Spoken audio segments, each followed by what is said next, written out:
we have Gwen Mizell, the Chief Sustainability Officer for Ameren Corporation. Gwen is also a board member of ABE and also head of the ESG committee for ABE. And I ask you all to give Gwen a warm round of applause.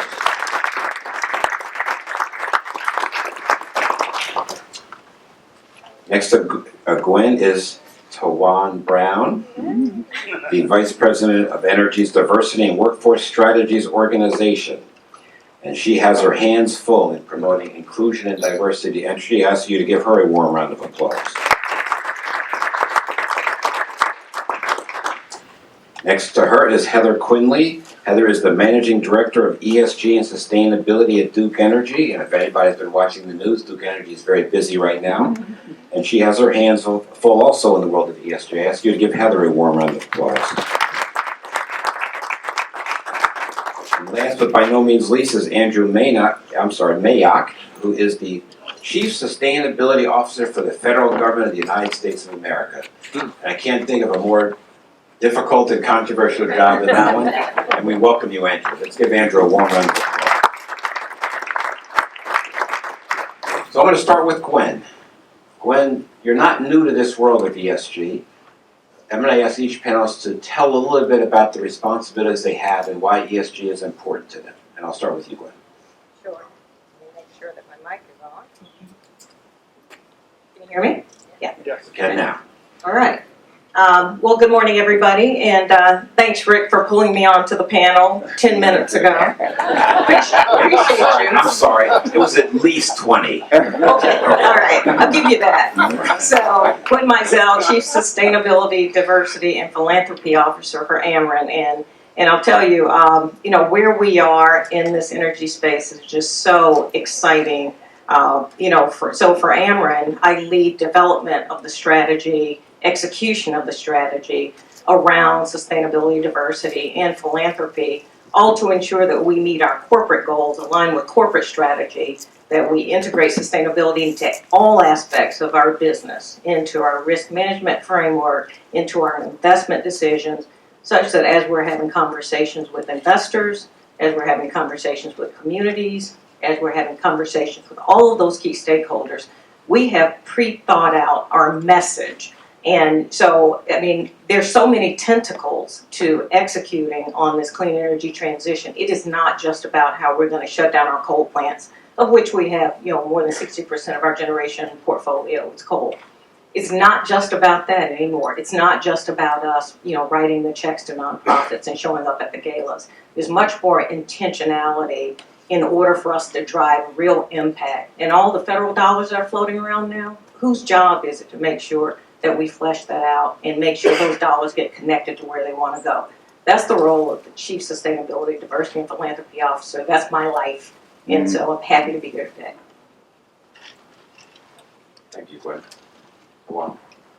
Hello, so I'm Tawan Brown, and I smiled when Rick did my introduction because he was having a hard time pronouncing my name. Spelled like Taiwan, but pronounced Tawan. And so hats off to you, Rick. And so I lead the Diversity and Workforce Strategy Center of Excellence at Entergy. I actually just began at Entergy last year, and I'm in a newly created role, leading diversity, inclusion, and belonging. We say DIV at Entergy. And so even though Entergy has been focused on this work for a long time, they had never had anyone in a more senior level of leadership within the company. And so I am the first vice president leading this part of the strategy, and we actually formed a Diversity and Workforce Strategy Center of Excellence, and that's actually comprised of 3 different teams. And so there is a workforce development team that is really focused on all of our partnerships with high schools, community colleges, 4-year institutions, HBCUs, as well as our industry associations, really to create pathways to energy careers. Also have a team that is focused on talent pipelines, and so managing our co-op and internship program, reducing barriers to entry coming into Entergy. And also there is the organizational health and diversity team. And so when we talk about DIV and really cultivating a culture of diversity, inclusion, and belonging, that is the team that focuses on doing that. And once we hire people through our pipelines and workforce development initiatives, it's all about how do we retain the talent and really create an environment where people feel valued, respected, and that they have a voice and a seat at the table. And so that's a little bit about the organization that I lead. Very interesting. I have to ask, belonging, that's a part of your job? Belonging is a part of my job, and it's probably one of the only times when you talk about feelings in the workplace. Because right now, if I ask you, tell me about a time when you felt like you didn't belong, we might have group therapy in here, because you might go back to, I can tell you all about, I can go back to kickball, right? You were almost the last person, and it's like, oh my God, please don't let me be last. Like, I don't know if anybody else had that experience, but that was me. Okay, so we can all connect to that. And so even in the workplace, you've been in a room, you've been there where it's like, I'm here, but it's like I'm invisible. They're not asking me what I think, or even if I'm speaking, they're not acknowledging what I'm saying. And so, yes, we talk about belonging as a feeling that you're supposed to be here. We want to hear what you have to say. We want to implement your ideas. And so it is something that we focus on. And we measure it, Rick, but we'll talk about that later. We could do a panel on belonging in corporate America, if you ask me, but that's for another day. To you, Heather. Hey, good morning. My name is Heather Quinley. I'm with the Duke Energy in our ESG and sustainability space. I have to pause because I had a flashback to a parents versus kids kickball game where the same emotions came up as the kids creamed us. But I'll recover. So I lead our ESG engagement and voluntary disclosures for the company. So we're a Fortune 125. You all are familiar with us in the Southeast and in the Midwest. And we are focused not only on our ESG strategy, which is core to us. We like to say our climate strategy is our business strategy, but it's also the implementation and it's the communication of those strategies for ESG engagement that is so important to the variety of stakeholders that we serve at the local community level, academics, ENGOs, SNGOs, to investors and community leaders. So very pleased to be with you all today. For us, ESG strategy is increasingly more part of our corporate fabric. We're working on emerging issues for us in the S space because, as Gwen said, our safe space has been in the E, right? So measuring our scope 1, 2, 3 goals. We love to talk about that all day long, but it would behoove us to talk more about the S and the G and good governance for the company as well too. So happy to talk about that. You guys are sounding a little geeky on your scopes. Thanks, Rick. Is this working? Yeah. No. Turn it over. Push a button or no? Yeah, go up, slide it up. There we go. Hello? All right. So thank you, first of all. Thanks for the opportunity to be here. My name is Andrew Mayock. I'm the Federal Chief Sustainability Officer. What that means is I was tasked by the President in the White House as part of the overall climate agenda, as part of his day week agenda when he started office almost two years ago, to go make sure that we make federal operations as green as possible. And so key tenets of that was to put the federal government operations on 100% clean energy consumption and electrify the federal fleet. So what that means within the federal government is that we have a fleet of over 650,000 vehicles. We have real estate that includes over 340,000 buildings. We are the largest consumer of electricity in the United States at over 54 terawatt hours a year. And we have massive exposure, of course, from when it comes to facilities and people and operations and programs to the current and future impacts of climate. And so the President charged us to go deliver a plan and execute on that plan. We're coming up to an anniversary this Thursday. We'll mark the 1-year anniversary of President Biden's sustainability plan. which has put the government on a pathway to net zero operations no later than 2050. The kinds of things that we've been able to achieve in 1 year's time includes issues like the following. For example, number one, we moved federal purchase of zero-emission vehicles, electric vehicles, from 2% in 2021 to 12% in 2022. So significant acceleration. We're on a pathway to make sure that all federally purchased light-duty vehicles are electric no later than 2027. So we're climbing that ramp from 2 to 12 to 100% no later than 2027.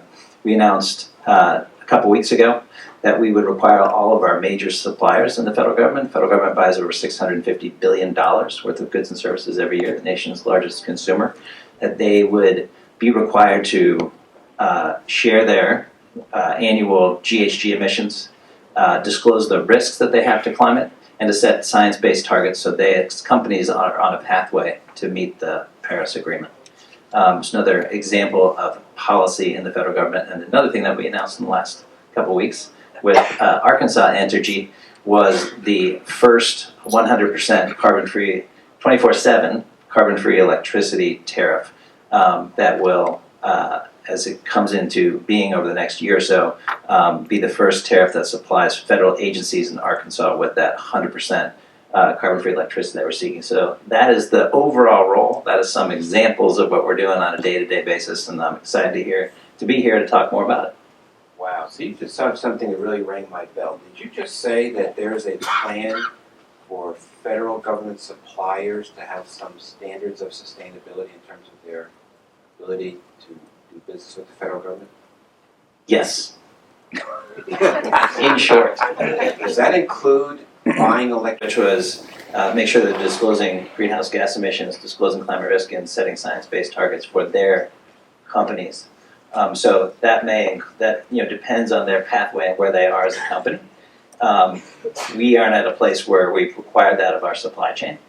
I'm about to do a move from this meeting back to the White House to welcome Lisa Jackson, former EPA administrator and now VP at Apple. And Apple is a good example of where they have required their supply chain to get on renewables as Apple has been there for a while. Now you just made me think, imagine a world, Gwen, where I work for public service in New Jersey. We are suppliers to the federal government of electricity, the federal agencies, to the military bases, etc. If the federal government required energy companies to meet certain sustainability standards and SBTI targets, it would be something quite profound. It just really struck me with the possibilities that sitting right here inside the federal government. I tell you, if everyone starts to require 100% clean, renewable energy resources, then those providers like us, those utility companies, have to figure out how to get there.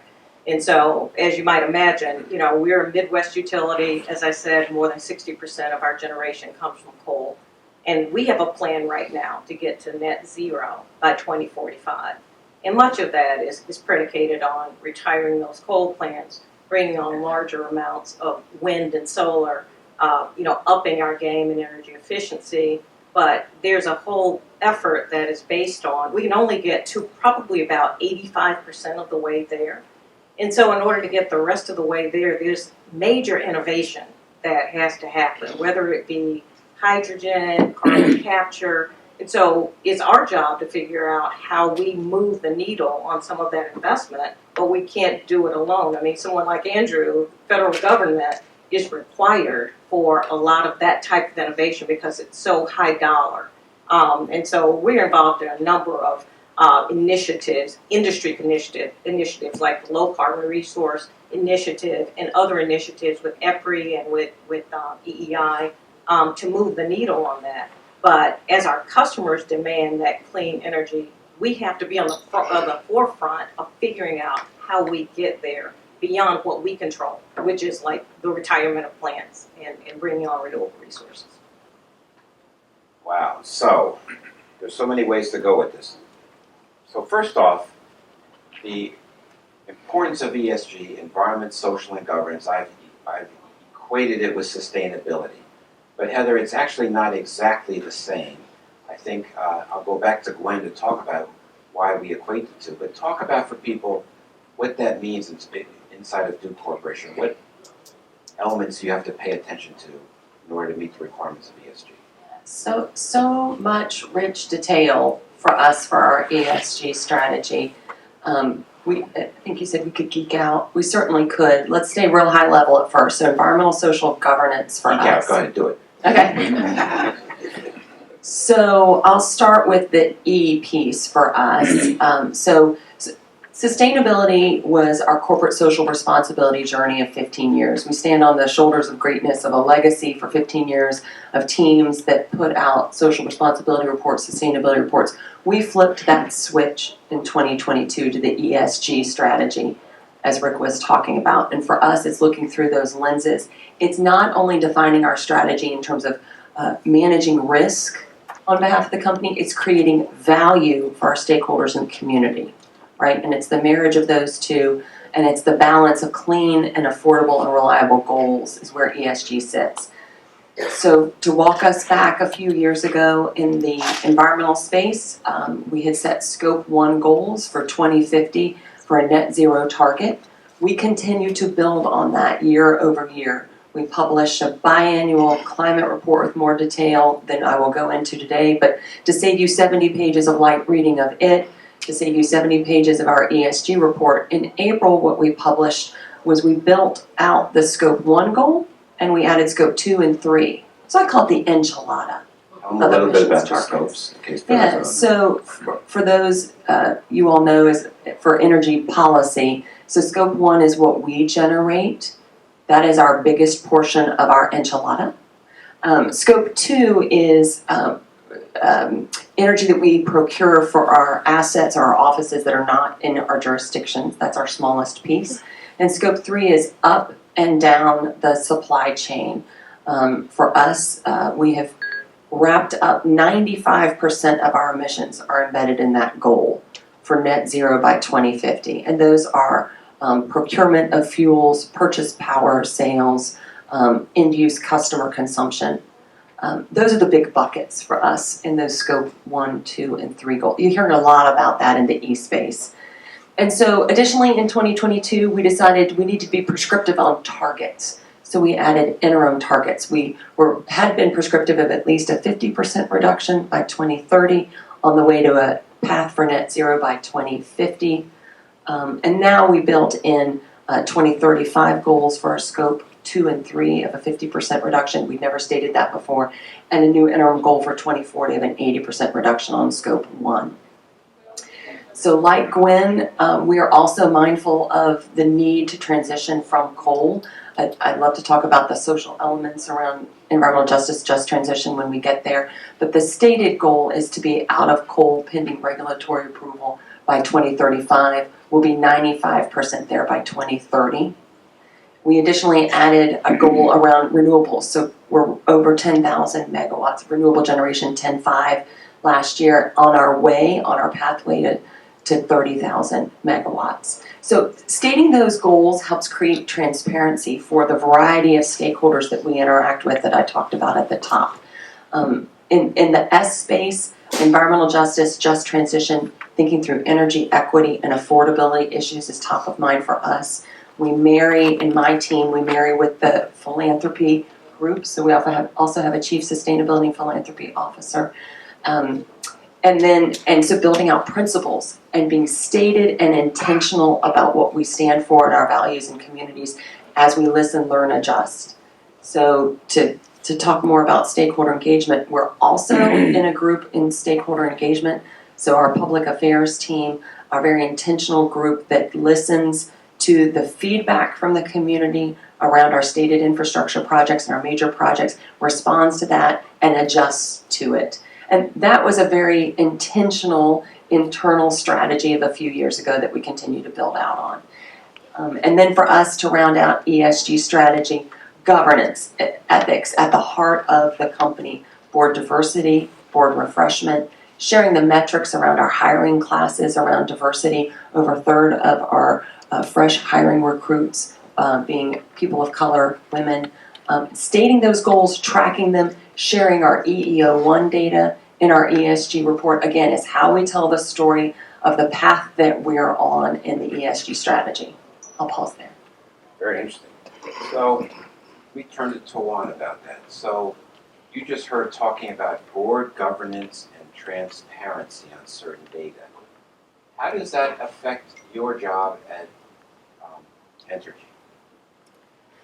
Oh, it affects me in a big way. So let me just say, so I started at Entergy last year, and last year I wasn't involved in investor calls. This year I am. And not only am I involved in the calls, there are certain calls, they start with me, which is a little different because you think they want to hear about CO2 emissions and all of that. I've been on calls, on investor calls, where they want to know, they're asking about the people side of things. We talk about stakeholder engagement, where one of our, at Entergy, our most important stakeholder is our employees. And they're asking about that. They want to know, and it's not just about representation data. They also want to know the solutions. What are you doing to try to impact your employees and make sure that they feel engaged and empowered? And so the way at Entergy we're structured, our strategy is around 3 different things. We focus on workforce, workplace, and also the marketplace.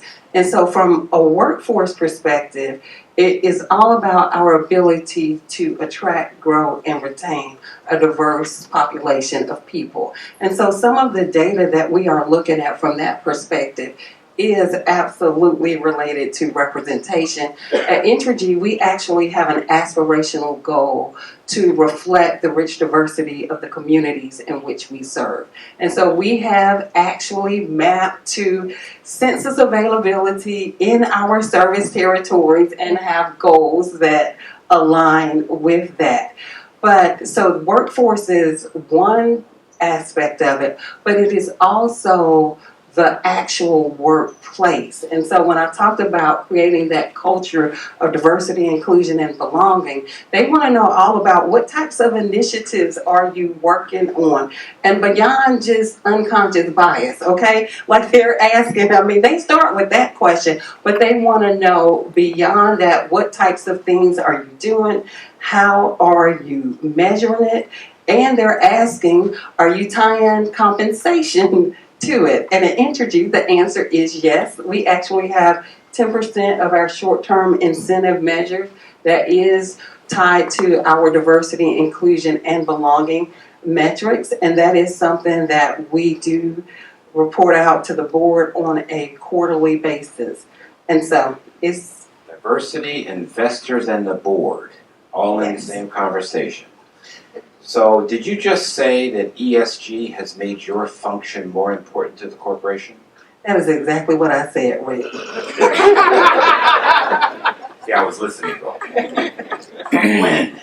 That's right. You heard what she just said. Yeah. And you know this perhaps better than anybody. And you are also chair of the committee for AIB to make ESG more important and have AIB's voice made louder on ESG.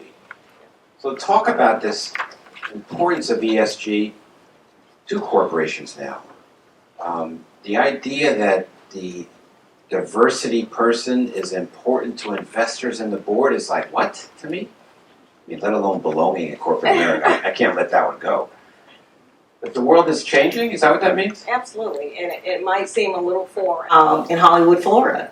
And it's an investor conference. And in the course of 2 days, I think we met with 24 investors. And when you looked at the team of people that went down from my company, I definitely had a seat at the table there as the Chief Sustainability, Philanthropy, and Diversity Officer. But also at the table was my CEO, my CFO, my presidents of my operating groups. I mean, so, and this was the second year that I've actually been a part of that contingent that goes to the EEI Financial Conference. And you'll have all of the usual suspects there that you might expect, you know, the BlackRocks, the Vanguards, the State Streets, the JP Morgan Chase, all those folks. And it's like a speed dating thing. They come in and, there's a 45-minute session. They sit down with you. They want to hear about your strategy. They want to hear about, your rate cases. They want to hear about those things. But they also want to hear, hey, what are you doing around your people strategy? How are you making sure you're going to have the right people in the right seats for long-term sustainability of your company? How are you connecting with communities and making sure that they are a part of this energy transition?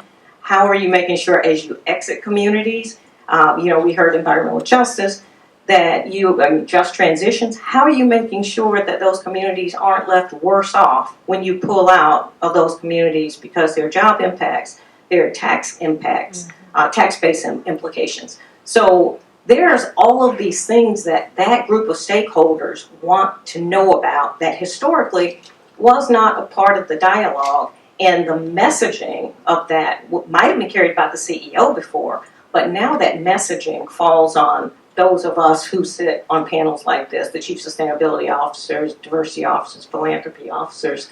And so that's an exciting part of this whole thing.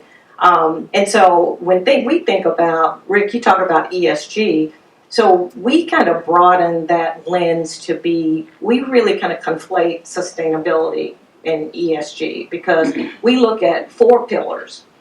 So there's the environmental stewardship part of it, is how you're going to manage climate change, how you're going to manage your natural resources, and we heard Heather talk about your environmental goals to decarbonize. We certainly have those in net zero 2045. We have interim goals, 60% carbon reduction by 2030, 85% by 2040.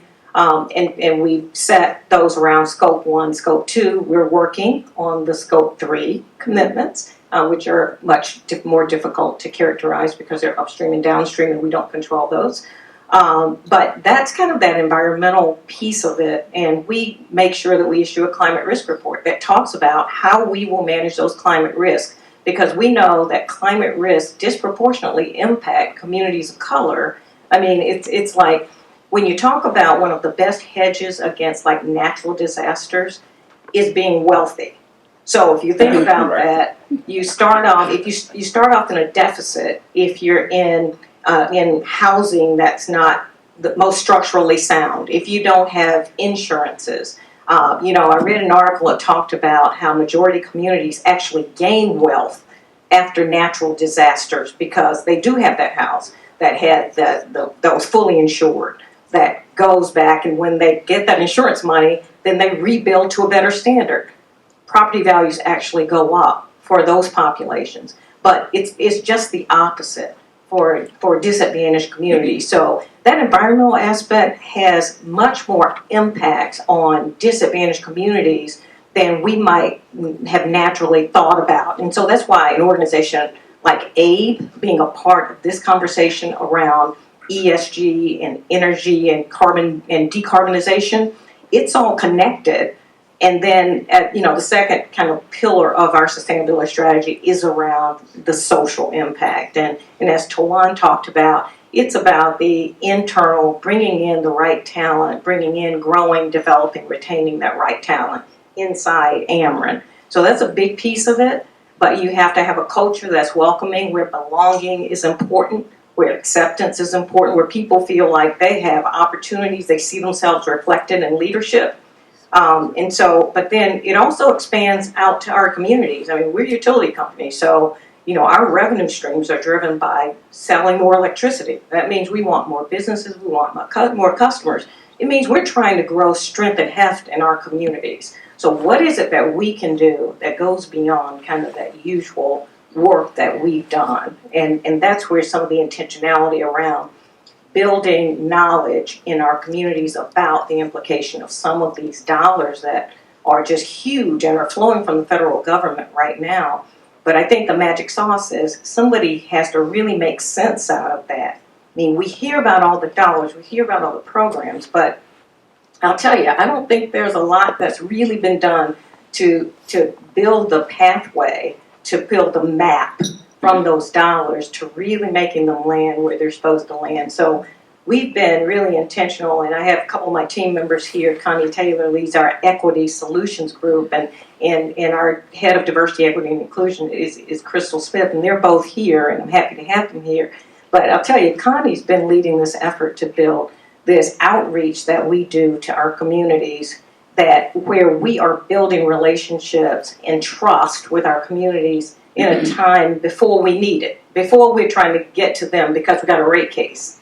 So, we have a Community Voices Advisory Board where we've built relationships, a trusted relationship with 23 leaders in the community. Those are the folks that people in the churches and in the communities trust. So there's this two-way dialogue that we're building between that board and then outreach events where we intentionally listen, and we try not to develop solutions in isolation that without the voice of that community. And Rick, I know it might be going long. Do I have just a couple minutes? But you're doing great. Okay. All right. And then just really quickly, other aspects of sustainability, of course, are around governance. We heard the touch with the board of directors. Well, the board has overall oversight of our companies, and so starting out with diversity at that board is one of the key measures that you're really acting on those things you believe in. You look at our board of directors, best in class, 57% diverse, both racially, ethnically, and gender diverse. And there's been intentional work to make that happen as we do board refreshes and we look at skills that we need in different areas that we need. So that board oversight and accountability, extremely important. And people like us report out to our board of directors and our board committees to ensure that there's appropriate oversight of sustainability. And then the last element is this whole element around sustainable growth, which is for our investors. Those investors continue to want to know how we're going to deliver, how we're going to grow, how we're going to deliver on our earnings per share, and what are those growth initiatives like electrification that are going to grow our load, that will grow our revenues, that says, hey, I'm better off to invest in Ameren than Duke. So friendly competition, right?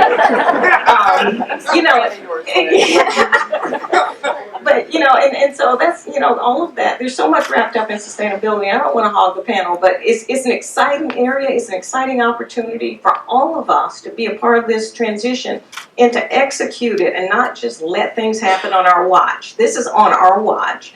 We have the ability to make this happen in an orderly way and to include populations that never have been in this mix. So that's our jobs, that's our remit, and that's what I get excited about. Very nice. You didn't even need 5 minutes notice to be on this panel. So very good. So first off, questions are coming. I'm going to start walking around and asking for questions in just 1 minute, but Andrew, I want to come back to you again. Your comment it keeps ringing in my head. The federal government has enormous purchasing power and the ability to influence every single person in this room with purchasing power. First off, why do you have a job? Like, why does the federal government even care about sustainability? And how are you thinking about the ways of using that power in the future? I want people to hear, because I think Gwen just did a good job, everybody. This panel is about opportunity knocking in the future, and I hope you're hearing this. But can you talk about where you guys are thinking about the future, please? Yeah, absolutely. It stems from what I mentioned earlier, and that one of his top priorities coming to office for President Biden was to address the threat and challenge and opportunity that is climate change. So in that first week, he said, to your words, Rick, use the power of the federal footprint to move us dramatically to help accelerate the broader transition that's taking place. And so the charge for me, and why I have a job to answer your question directly, was to how do we go do that when it comes to our electricity consumption? How do we go do that when it comes to our fleets? And to put the people and the processes and the budget and the systems in place to go deliver on that. So one of the things I wanted to go back to, as Gwen noted, is the federal government showing up as a consumer with all my colleagues here and saying, yeah, what we are on a pathway. President Biden has set a goal for us to be, as a consumer, 100% carbon free electricity consumer by no later than 2030, with as much as 50% of that being 24/7. I'm sorry, by no later than 2030. So we're at basically grid mix right now. We're at 40%. So we got a ways to go. Over the last year, as we set out the plan and went to go deliver on this plan, we've been studying how others got there. And so we've been looking at leading companies, like I mentioned, Apple, Microsoft, Google, who have all built teams on their own journey over the last decade to go deliver on that. So they put the procurement people in place to go engage their utility counterparts to go deliver on their goals. And that's one thing that we're seeking to do. That's one thing I wanted to mention and share here. It's a bit of a public service announcement. We need talent. And we have a thing called the President's Sustainability Executives Program that we put in the executive order a year ago in the plan that was announced. And it is an opportunity, I think, for a number of people in this room and people that you know to come and do a tour of duty and to come and help move us from our 40% to 100% and put those systems in place and go deliver on that. So I welcome any resumes or inquiries after this meeting to help join our team or our colleagues in the federal government to go deliver. I'm sorry. On that. Yeah. Did you guys hear that? Yep. Okay, I just want to make sure you heard that. I'm sorry. I want to make sure they heard that too. So that's great. Thank you. Absolutely. So I think, that's why we're here. That's just a piece of it, a huge piece of it, obviously, energy, electricity, for why we're here and why I've been tasked in my job to do what I'm doing. And so look forward to audience questions and building on that. But I think that represents a really critical chunk of the work that we're doing. Thank you so much. I just want to raise one thing. Everybody does understand the Paris Climate Accords and the